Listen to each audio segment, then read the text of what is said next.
It was a cold winter morning when we moved into Diane's spacious two-story house.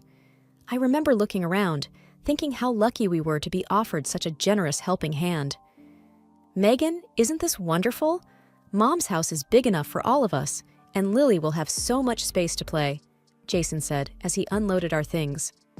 I nodded, holding our little Lily close to me. "It's a kind gesture, Jason. It'll help us, especially with Lily's condition and my work." Diane appeared at the door, smiling. "I hope you'll be comfortable here. I thought it'd be easier for Lily and, well, for all of us to be together." "Thank you, Diane. It means a lot to us," I replied, genuinely grateful. The first few weeks seemed perfect. Diane would sometimes cook our favorite meals, and Jason would often return from work with a bright smile, knowing we were all under one roof. But as the days turned into weeks and weeks into months, I began to feel a change in the air. One day, while I was on my laptop in the living room, working on an important project, Diane walked in, commenting, "Another day of leisure for you, huh?" I was taken aback. "I'm working, Diane." She chuckled. "Staring at a screen isn't work, dear. In my time, work meant getting your hands dirty." Before I could reply, Jason walked in. "Mom, Megan's job is different, but I get it. It's hard to understand." I thought he was defending me, but his tone hinted otherwise. Later that evening, when Lily was in bed, I tried talking to Jason. "Did you mean what you said earlier? About my job being hard to understand?" He shrugged. "I mean, you're always at home. It does look like you have a lot of free time." I was taken aback. "Jason, just because I work from home doesn't mean I'm not working. My job is demanding." He sighed. "Look, I didn't mean it that way. It's just, different." That night, I lay in bed, reflecting on the changes. It wasn't just Diane's passive-aggressive comments or Jason's growing indifference. It was the house. The walls felt like they were closing in on me. What I once saw as a haven was now becoming a cage. Days blended into each other, and the undercurrent of tension grew. Diane's snide remarks about my hobby job became a daily affair, and Jason seemed more distant than ever. "Mom's right, You're always on that computer. Do you even see what's happening around the house?" Jason once commented after dinner. I tried to reason with him. "Jason, this is my job. I earn from it, and it helps us maintain our lifestyle." He simply scoffed. "Yeah, right." The house that once echoed with laughter and joy now felt cold and unwelcoming. The illusion of the home sweet home was shattered.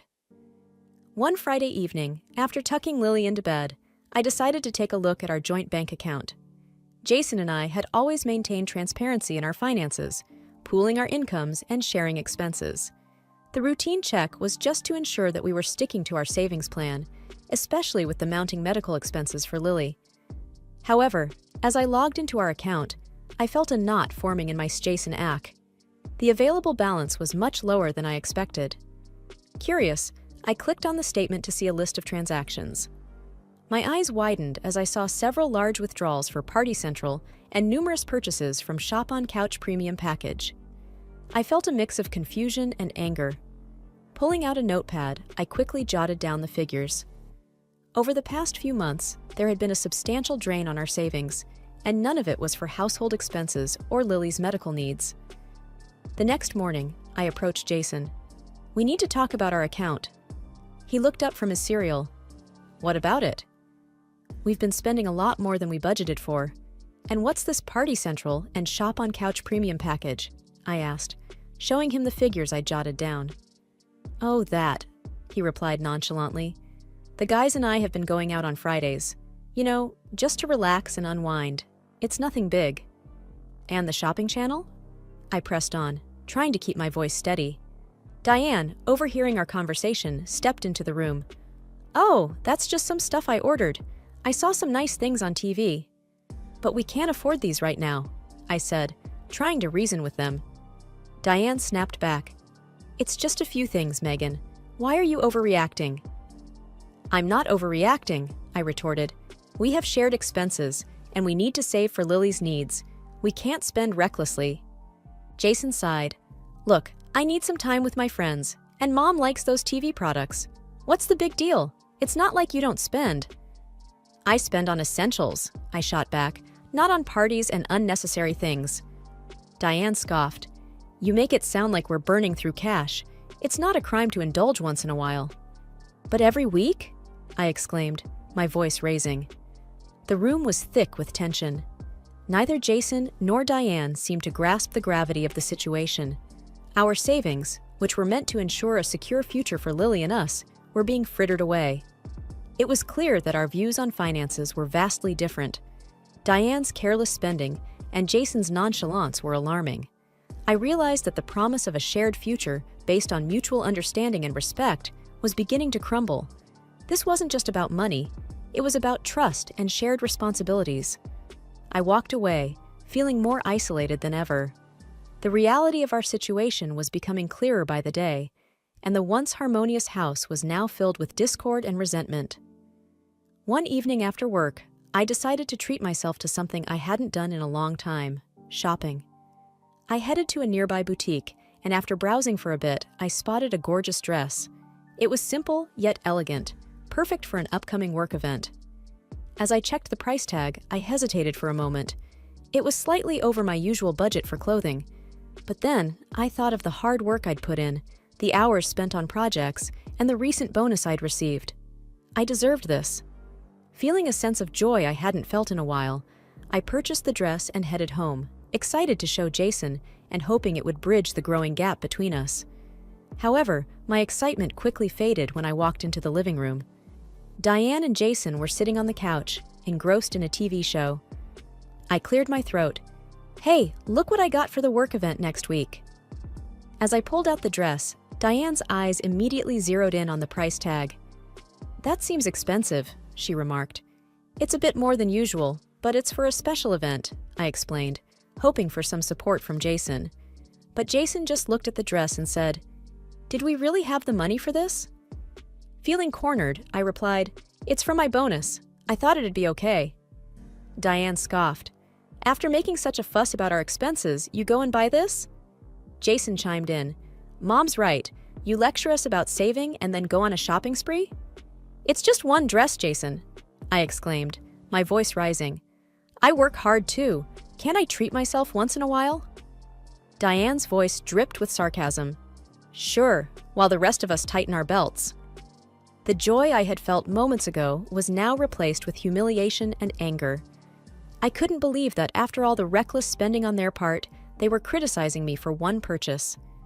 I retreated to our room, clutching the dress, feeling more alone than ever. The dress, which was meant to be a symbol of my accomplishments, now felt like a burden. Lily's health had always been fragile, and on this particular week, she came down with a high fever. I took some days off work to care for her, but on Thursday, I received an urgent call. My boss needed me in the office for an essential presentation. I was in a dilemma. I couldn't leave Lily alone. I approached Diane, hoping she would understand. Diane, I have a request. Can you please watch over Lily Jason Oro? I have a crucial meeting at work. Diane looked up from her magazine, clearly annoyed. Again? Why can't you handle your work without leaving your sick child? I wouldn't ask if it wasn't important, I pleaded. She sighed dramatically. Fine, but just this once. Relieved, I thanked her and went to inform Jason about the plan. Diane has agreed to watch Lily Jason Oro. Can you come home early just to make sure everything's okay? Jason, who was scrolling through his phone, seemed distracted. Sure, I'll try. The next day, as I was getting ready for work, my phone buzzed. It was a message from Diane. Sorry, dear. My friends just called. They want to meet up. I can't watch Lily today. Panicking, I called Jason. Can you come home? Diane can't watch Lily. There was a long pause before he replied. Megan, I can't. I've got a lot going on today. Diane promised she would, and now she's bailing.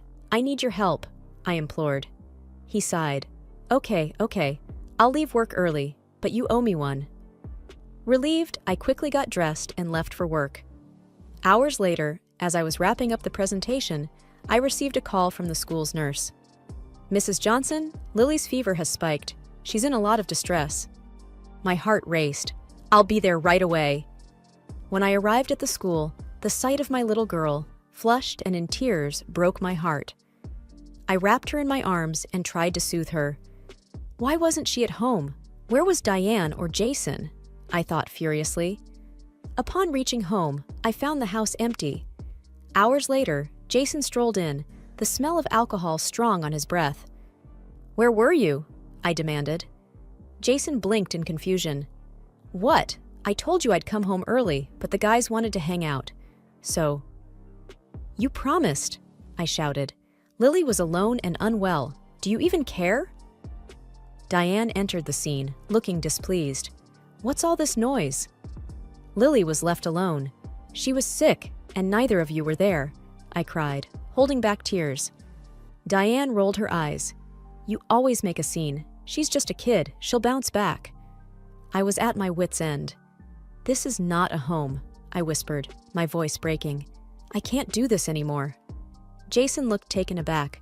"What are you saying?" "I'm saying this isn't working. We need to make changes," I said, my voice firm. The room was thick with tension. Diane looked smug, while Jason seemed confused. As for me, it was clear. This was the breaking point. Things had to change. The days that followed were filled with introspection. Seeing Lily so vulnerable had shaken me deeply, and I spent hours contemplating our future. The house was eerily quiet, the tension palpable. Diane kept her distance, while Jason seemed to be constantly avoiding any conversation. One evening, as I was sitting in my room, there was a soft knock at the door. It was Lily. She climbed onto the bed beside me, her tiny face solemn. "Mommy, why is everyone so sad?" I took a deep breath, holding back my tears. "Sometimes adults have disagreements, sweetie." She hugged her teddy bear tighter. "I don't like it. I want everyone to be happy." Her innocent words struck a chord. I realized I had to make a change, not just for my well-being, but for Lily's future.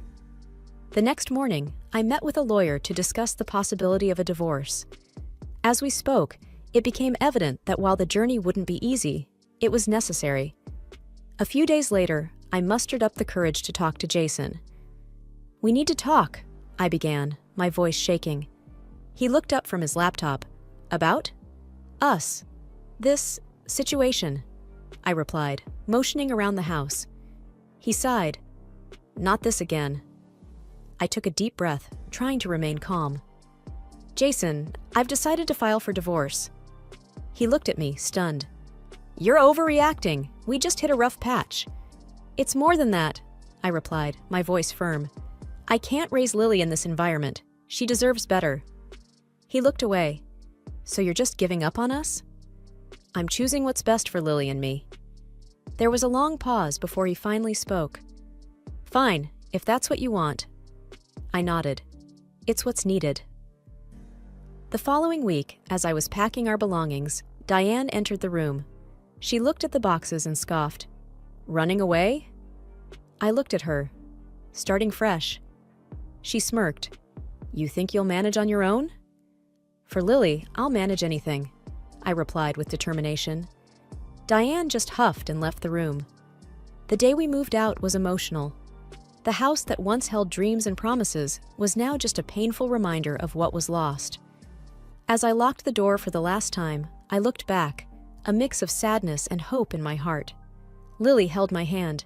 "It'll be okay, right, Mommy?" I smiled at her. "Yes, sweetie, we'll be just fine." Our new apartment was cozy and small, nestled in a quiet neighborhood. I remember the first night we moved in. Boxes were strewn everywhere, and I had just managed to set up Lily's bed. As we lay there, listening to the sounds of the city outside, she whispered, "I like it here, Mommy." I kissed her forehead. "Me too, sweetie. It's our new beginning." The next few weeks were busy. I juggled work and setting up our new home, making sure Lily felt settled and secure. My work colleagues were supportive, especially my boss, who often checked in to see how we were doing. One evening, as I was making dinner, there was a knock on the door. Opening it, I was met with the smiling face of our neighbor, Mrs. Patterson. A kind elderly lady, she held out a freshly baked pie. "Thought you two could use a warm welcome." I smiled, touched by her gesture. "Thank you, Mrs. Patterson. That's really sweet." She winked. "Just call me June. And anytime, dear." The community around us was warm and welcoming. Slowly, the shadows of our past began to fade as Lily and I got involved in various activities. Lily joined a dance class and made new friends, while I discovered a local book club where I met like-minded individuals. One evening, as Lily and I sat on our balcony, she looked up at me. "Mommy, do you think Daddy misses us?" The question took me by surprise. I sighed, choosing my words carefully. "I'm sure he does, in his own way." She nodded. "I sometimes miss the big house." I pulled her close. "But do you like it here?" She smiled. "Yes, I have new friends, and Mrs. Patterson gives me cookies." We both laughed. Life wasn't without its challenges. Managing finances, ensuring Lily's needs were met, and balancing work was tough. But I took each day as it came. I began to get a grip on our expenses, started saving, and even dabbled in some investments. My background in finance certainly came in handy. One day, I received a call from an old college friend, Mark. "Megan, it's been ages. How have you been?" We chatted for a while, catching up on old times. Mark was now part of a startup, and they were looking for investors. The project seemed promising, and after some thorough research, I decided to invest. To my surprise, the venture took off, and the returns were beyond my expectations. Suddenly, our financial situation changed for the better. But more than the money, it was the sense of accomplishment that meant the world. One evening, June invited us over for dinner. As we sat around her dining table, she looked at me with a twinkle in her eye. "You've done well, Megan. I admire your strength." I smiled. "Thank you, June. It's been a journey." She nodded. "And it's just the beginning." Looking at Lily, who was busy with her dessert, I realized she was right. We had faced our fair share of challenges, but we had also found our path. This was, indeed, a new beginning. A few months after my new beginning, life had found a rhythm, and every day felt like a blessing. Then, out of the blue, my phone buzzed with a name I hadn't seen in a while. Jason. "Hello, Jason," I greeted cautiously. "Megan." His voice sounded odd, a mix of false cheer and underlying desperation. "How have you been?"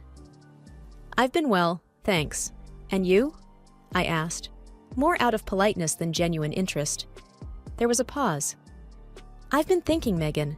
Maybe we were too hasty in our decisions. What do you say about giving us another chance?" I was taken aback. "Why now?" He hesitated. "Well, I've heard things are going well for you financially. We could support each other, you know." The implication was clear. I remembered the joint account and how my earnings were treated as our money, while his wasteful expenditures were never discussed. I decided to play along. "How's Lily? Have you been keeping tabs on her health?" "Oh, she's your responsibility now, isn't she?" he replied dismissively, confirming my worst suspicions. "Look, Megan, Mom and I have had some bad luck. We've burned through our savings and have some debt." "So, you thought you'd return to the safety net you abandoned?" I replied coldly. He tried to laugh it off. "Oh, come on, Megan. Families stick together, right?" "Not when the family abandons one of their own," I retorted. There was silence on the line.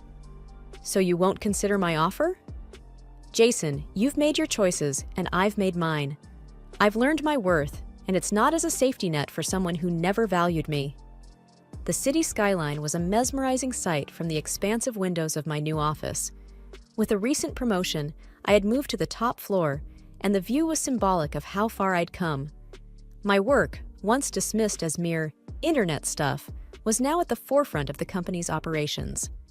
A chime from my computer alerted me to a new email, and I was pleased to find it was a congratulatory note from the CEO on the success of my latest project. While I was immersed in my work, my colleague, Jenny, walked in with a cheeky grin, holding a tablet. "Have you seen this, Megan?" It was a local news article. My ex-husband's face was on it, along with a story about the foreclosure of their house due to mounting debts. The article mentioned how he had spiraled after our divorce, with lavish spending habits that he could no longer maintain. Jenny raised an eyebrow. "Didn't see that coming, did you?" I sighed. No one should have to go through that, but he made his choices. Heard he's lost most of his friends too.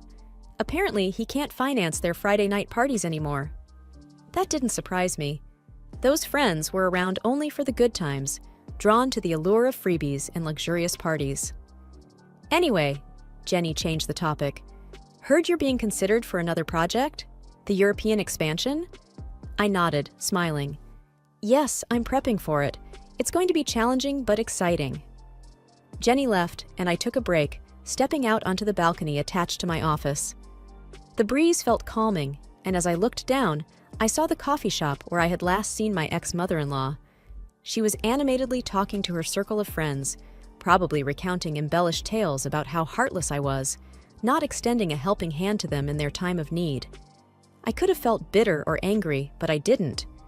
I had shed the weight of their toxic influence, and now I was soaring, both professionally and personally. That evening, as I picked up Lily from her after-school class, her teacher, Mrs. Allen, approached me. Megan, I must say, Lily's resilience and strength are commendable. She's an excellent student and a joy to have in class. Thank you, Mrs. Allen. She's my rock, I replied, beaming with pride. As we drove home, Lily chatted about her day. Mom, we learned about caterpillars turning into butterflies today. They go through so much change. I smiled at her. Yes, and sometimes change is necessary to become something beautiful.